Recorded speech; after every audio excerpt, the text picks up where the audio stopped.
आज भाई तो भाई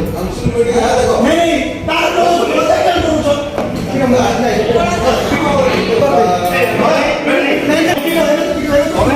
काउंसिल मीटिंग थिला आम समस्ते जाइलु समस्त काउंसिलर उपस्थित थिले कौन कारणवश निर्वाही अधिकारी नथिले जमती आगु मीटिंग चलता सेमती प्रिजाइडिंग होता तो गोटे प्रश्न रहा रोहित भाई 3 नंबर वार्ड काउंसिलर थिले से पचारे चेयरमैन को जे आगु शेल्टर हाउस बाबद बहुत टंका खर्चा होची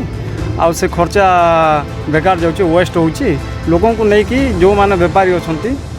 तांको नहीं मीटिंग करवा कथा किंतु से कहले मीटिंग मो हिसाब से करी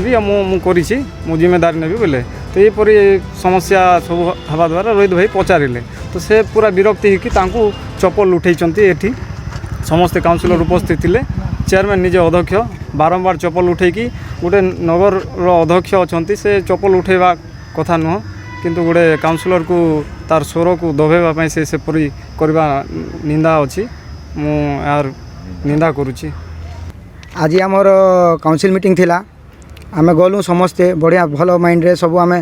बाकी एनएससी रो सब उन्नयन कार्य उपर आलोचना करूथिलु सेतिरे कोन होईची जो टेंडर आमर जो शेल्टर हाउस बगाड़ रे गुटे एबे काली टेंडरटा ओपन होईची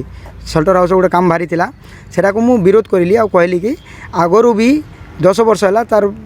आगरु भी सेने खर्चा होची आ से खर्चाटा करी करी किसी लाभ ना किए जाऊ ना तुम यहाँ को समस्त दुकान वाला के डाकी करी तुम चर्चा कर आउ से ऊपर से काम को कर आम से बार बार रखुचु आर खाली खर्चा करदेवे आर तापर आपन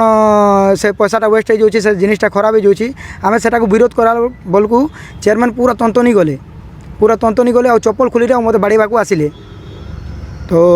सेतिकी करिला पर को से माने फिर आसिले आ मोर संग बहुत युक्ति तर्क करिले मु